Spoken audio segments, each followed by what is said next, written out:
Por falar em jamais existir uma questão, Bob Furruia,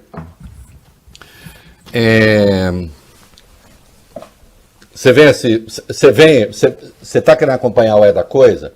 Se você falar assim, não, eu quero um programa de rádio, de televisão, ou que seja, de internet, que está contra qualquer coisa que o governo faça. Não é aqui. A favor de tudo que o governo faz, também não é aqui. Eu quero uma opinião independente, que reconheça certas coisas, inclusive que o governo está fazendo, mesmo destrambelhado como é. Por que eu estou falando isso?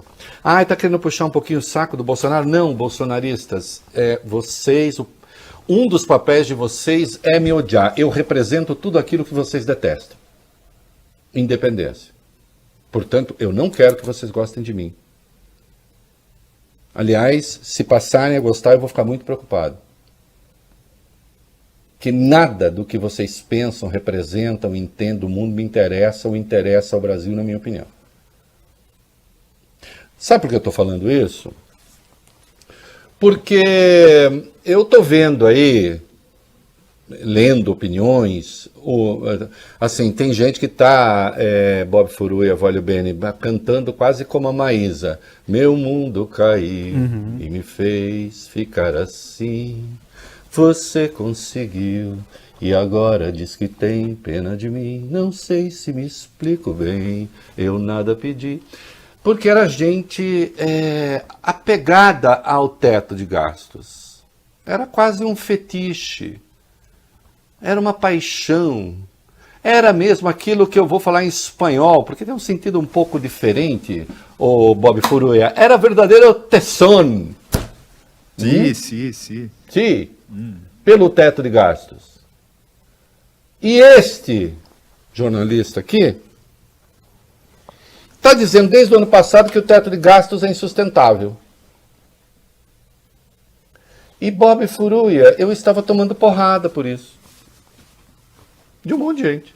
Inclusive dos bolsonaristas.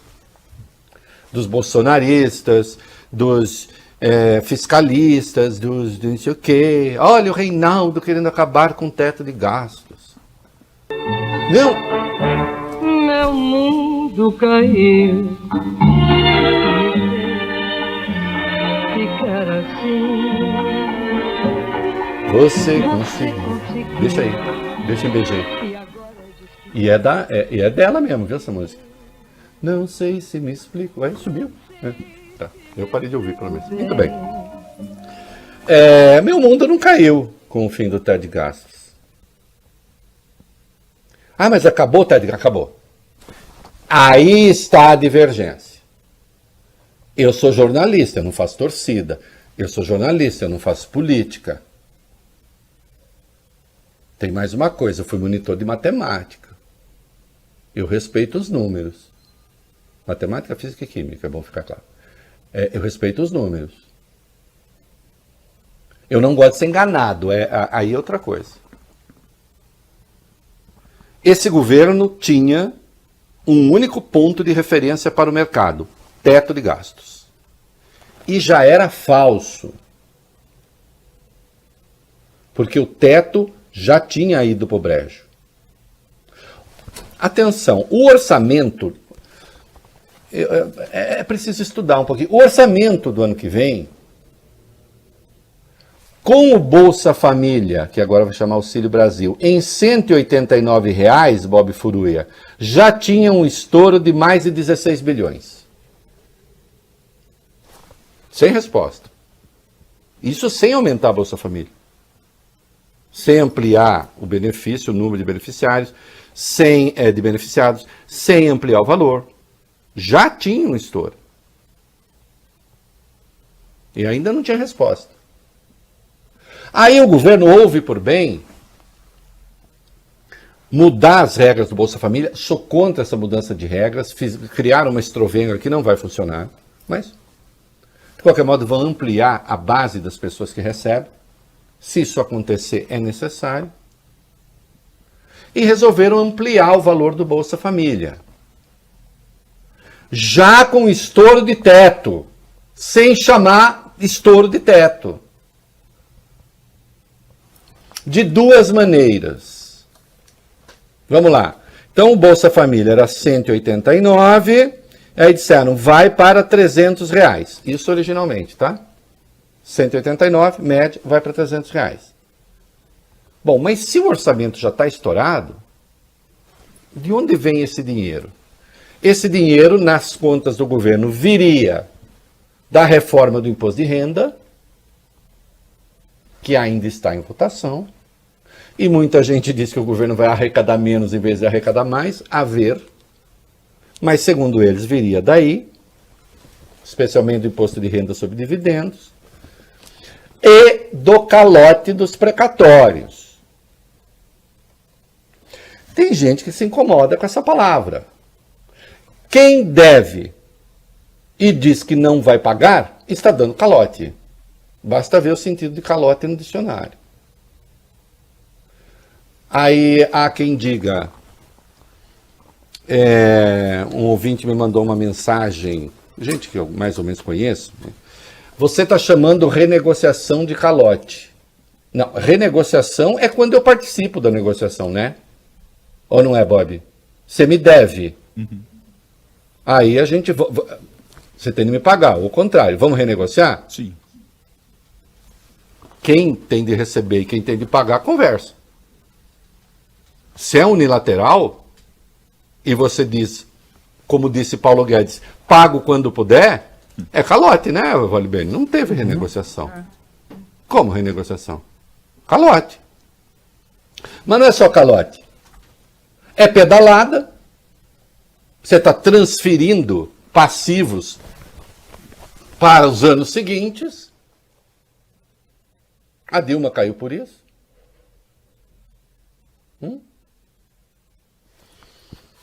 E é furar o teto, porque você está usando um dinheiro que estava fora do orçamento, né? Para pagar a dívida corrente. Ou melhor, você está deslocando, né?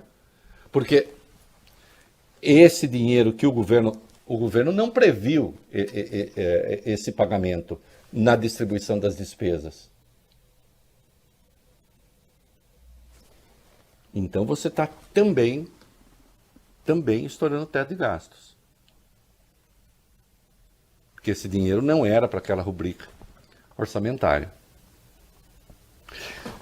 Então já tinha pedalada, já tinha calote, já tinha fura-teto. Aí, quando resolveram anunciar o programa, o Auxílio Brasil, o Bolsonaro disse, para a surpresa da equipe econômica, não são 300, são R$400. E os outros 100 saem de onde? Aí o próprio Paulo Guedes disse, vamos pedir licença ou para estourar teto, ou vamos fazer uma PEC para mudar já o teto de gastos. Que passaria necessariamente em 2026. A gente antecipa isso. O mercado desandou. Continua desandado. Eu não sei exatamente agora. Há 10 minutos, quando eu vi, a Bolsa estava em queda de 1,34, não sei se ainda está isso. Tá isso. A 107.749 pontos. Queda de 1,34, exato. Isso. E o dólar estava a 5,62. Exato. Ligeira queda hoje. Uma ligeira queda. Mas depois de bater em 5,75. Isso. Agora vocês veem, ele sobe 1,8, depois ele cai 0,7. Quer dizer, o patamar vai subindo. As empresas listadas na Bolsa tinham perdido até ontem 226 bilhões, deve estar aí por volta de 226 bilhões, não, é mais. Quanto? 280 bilhões? É isso, né? Deve andar por volta de 300 bilhões em perda de valor de mercado. Por quê? Só porque o Guedes falou, vamos rever, vamos... Não, ele não falou só isso. Apareceu uma fórmula mágica.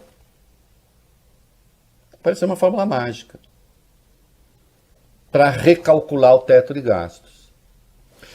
Qual é a minha diferença em relação àqueles que se dizem fiscalistas? Tem gente que está como a Maísa.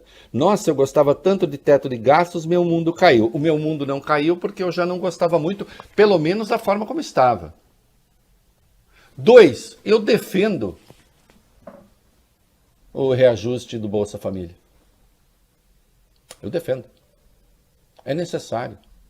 Eu lamento, inclusive, que muita gente esteja criticando esse aumento, mas, por exemplo, ter ficado de boca fechada, Bob Furuia, com o que o governo ainda mantém de renúncia fiscal, por exemplo.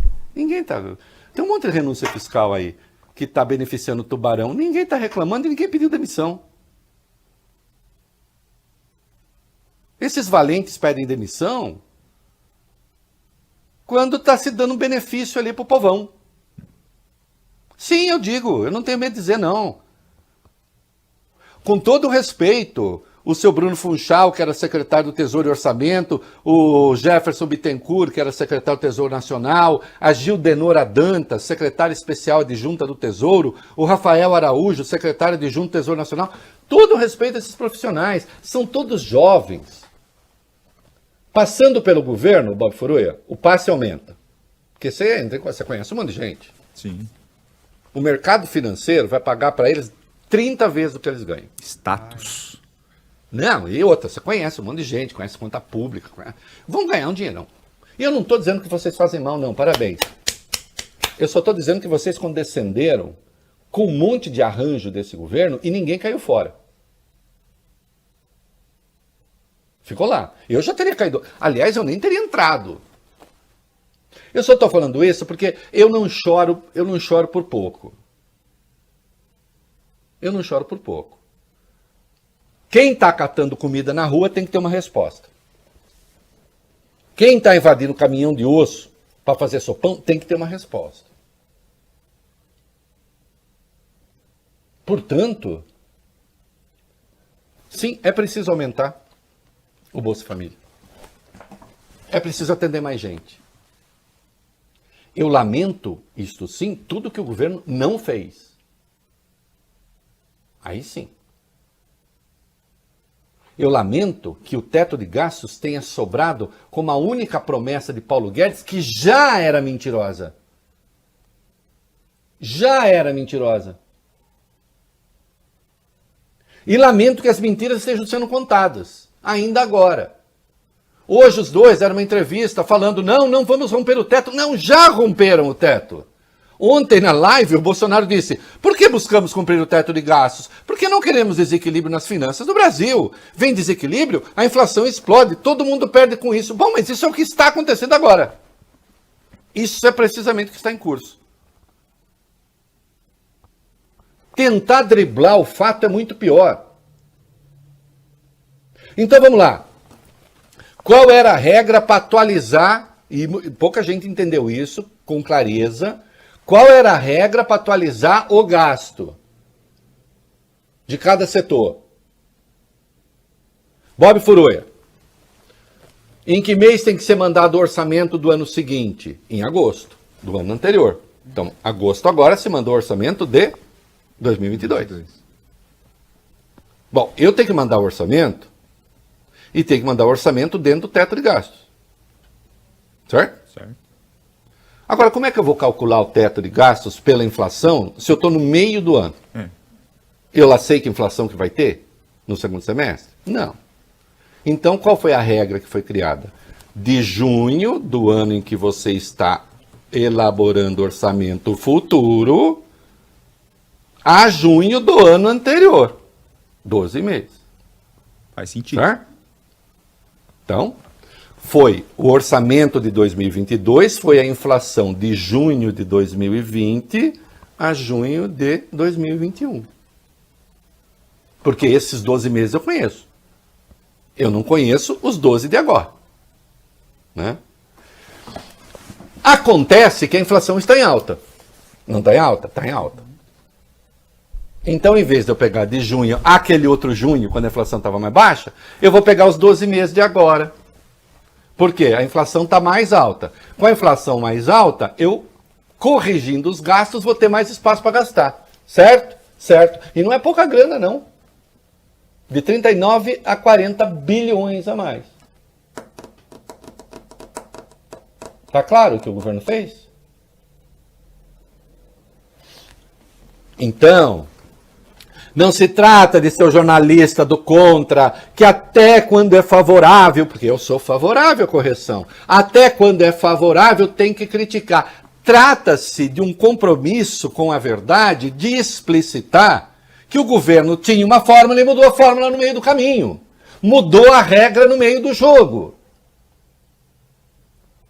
Estava estourando o teto e inventou uma nova teoria para não estourar.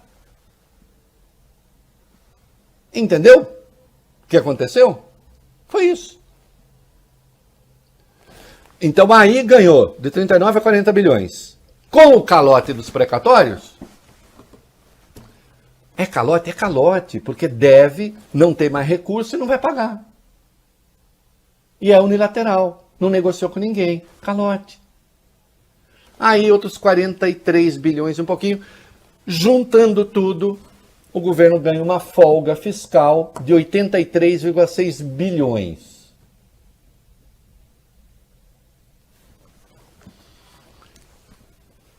Tem mais truque. Desses 83,6, quanto é que vai para o Auxílio Brasil Novo Bolsa Família, Vólio Bene? Uns 55. Assim distribuídos. Não era 189 o Bolsa Família, média? Era. O governo fez uma correção permanente, essa para valer, incorporada, de 20%. Então, o valor efetivo, 226,80. Vai, vamos arredondar para 227? Vamos. Esse é o Bolsa Família real, 227. Mas o Bolsonaro não mandou pagar 400? Mandou. E os outros 173? Os outros 173 valem até dezembro de 2022. E depois? Não sei.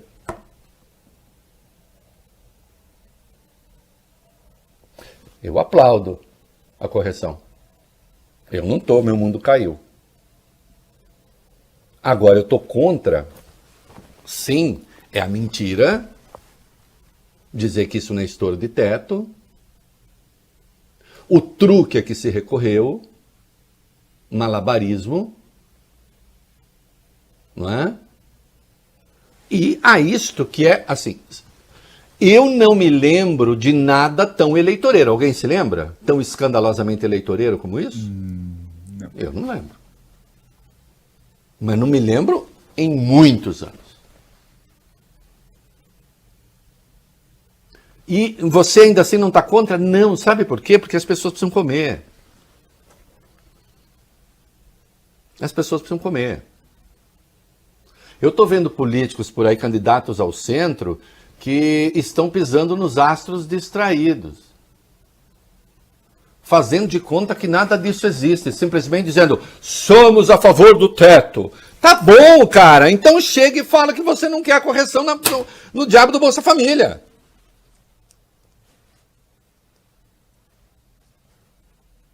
Dá para fazer as duas coisas. Dá para defender a correção e, ao mesmo tempo, dizer que o governo está recorrendo a truques.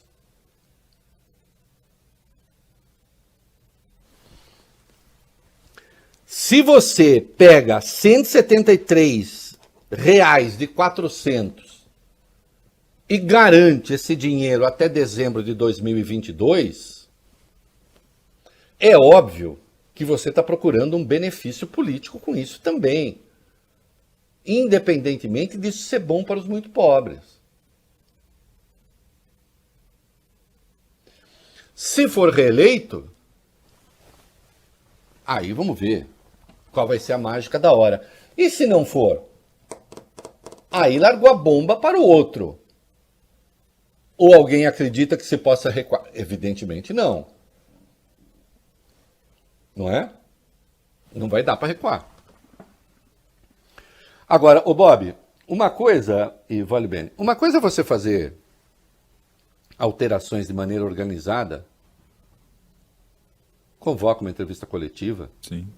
com toda a equipe, depois de tudo bem pensado, redigido, no papel, todo mundo ali junto, dizendo, olha, a situação no Brasil é dramática, em razão da pandemia, não do lockdown, porque isso é mentira, é coisa de gente canalha afirmar isso, nós tivemos um aumento expressivo da pobreza no Brasil. Aliás, já vinha aumentando, né, Paulo Guedes, antes da Covid. E nós estamos precisando fazer uma intervenção. Não tem jeito. Com os limites que nós temos hoje, nós não vamos conseguir. Agora, então, nós vamos transgredir esse limite. Sim, com clareza vamos. Agora, em compensação, quero dizer o seguinte, que nós vamos encaminhar tais e tais reformas, estamos nos olhando. Não tem nada disso. Não tem nada disso.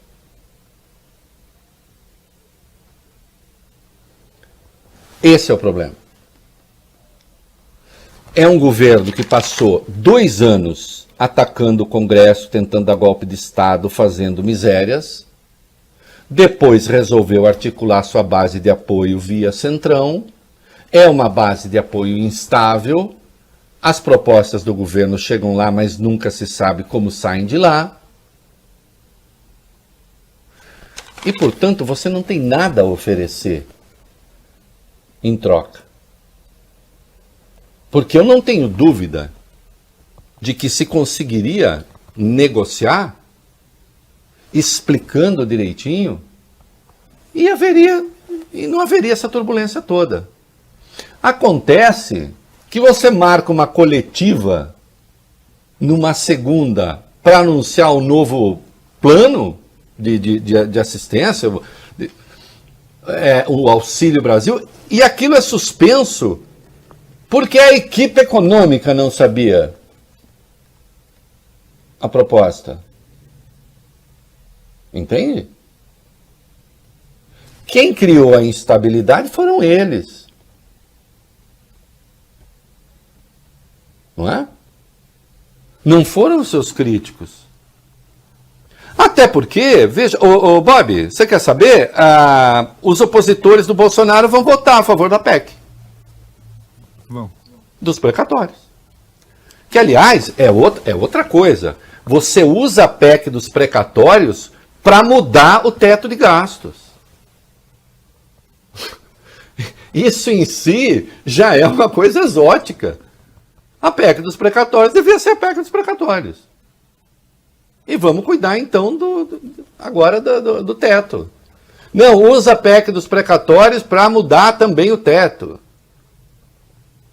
Enfim, é uma bagunça. Esse é o problema. E há uma incompreensão básica do próprio presidente, porque aí, claro, veja só, ele ganhou 83,6 bilhões de folga. O auxílio, o novo Bolsa Família, 50 e poucos bilhões. Sobrou uma grana. Ele vai dar mais 3 bilhões e 600 milhões para os caminhoneiros. Né? A mensalidade de R$400 para 750 mil caminhoneiros durante um ano, pelo menos. Mais 3,6 bilhões. E vai ter outra folga, enfim.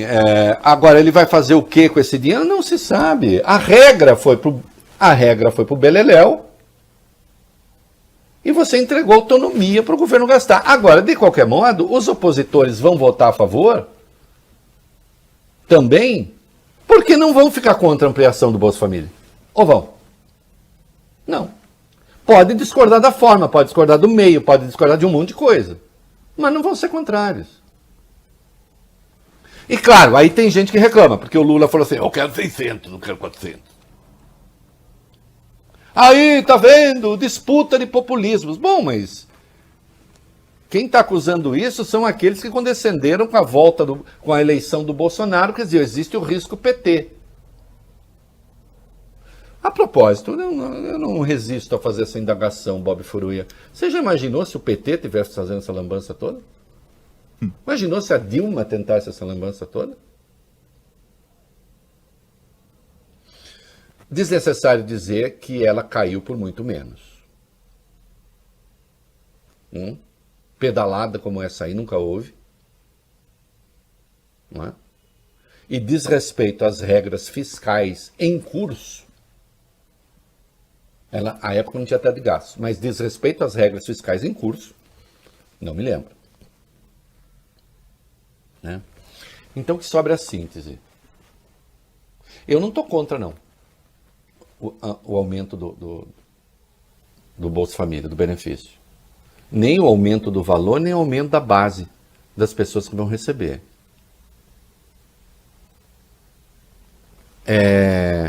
Eu compreendo a necessidade de mudar as regras. Eu compreendo o calote dos precatórios. Eu só quero que vocês chamem as coisas pelo nome. O que vocês não farão. E insistirão que não estão desrespeitando o teto. Uma insistência estúpida, absurda, que não convence ninguém, tanto é que os mercados reagiram como reagiram. Entendeu? Eu não vim aqui só para dizer, Bolsonaro está sendo eleitoreiro. O quê? Então, você é contra? Tem que continuar em 189 o Bolsa Família? É isso? Vai defender isso ou não vai? Eu não vou. Eu não vou. O mundo não é assim. Aliás, Bolsonaro não é a minha referência para ser contra ou a favor das coisas, sabe? O Bolsonaro, no fim das contas, intelectualmente, ele é tão irrelevante, intelectualmente falando, que ele jamais seria minha referência até para o não, Bob Furuia. Ele não é meu interlocutor qualificado nem pelo avesso. Agora, porque eu não gosto do governo, porque eu acho ele nefasto, então eu sou contra. Não, eu sou favorável ao reajuste. Eu sou contra truque. Tentativa de enganar as pessoas. E, finalmente, fizeram a coisa de modo tão destrambelhado, tão desorganizado, que isso tudo que eles estão fazendo na economia, inclusive o dólar, se esse troço não recuar muito, isso vira inflação. E acaba roubando grana, na prática, daqueles que vão receber os benefícios também, muito especialmente deles, muito especialmente dos pobres. Porque é uma gente desorganizada. E aí, o finalmente dos finalmente, eu gostei que muita gente está dizendo, o mercado deu uma estabilizada depois que Bolsonaro garantiu que Guedes fica. Tá bom, Bob, Guedes fica. Por quê? Porque o Guedes ficando é sinal de que as regras não vão mudar? O Guedes hoje é o maior justificador de mudança de regra. A única diferença entre o Guedes e o Bolsonaro é que o Guedes inventa uma teoria para isso. E o Bolsonaro, obviamente, não, porque seria incapaz. Né? Ele, no máximo, ontem na live dele, ele deu um pito nos mercados, porque o Bolsonaro deve achar que mercado, assim, o mercado tem, inclusive, endereço. Vou lá, fala com o mercado, chama o seu mercado. Ele disse assim, daí o mercado fica nervosinho. Se vocês explodirem a economia do Brasil, pessoal do mercado, vocês vão ser prejudicados também. O pessoal do mercado explodir a economia do Brasil? O pessoal do mercado mais reflete o que vocês fazem do que provoca. Né? Mais reflete do que provoca. Não tem esse, vou chamar o mercado, chama o seu mercado aí. O seu mercado reage aos acertos e às bobagens.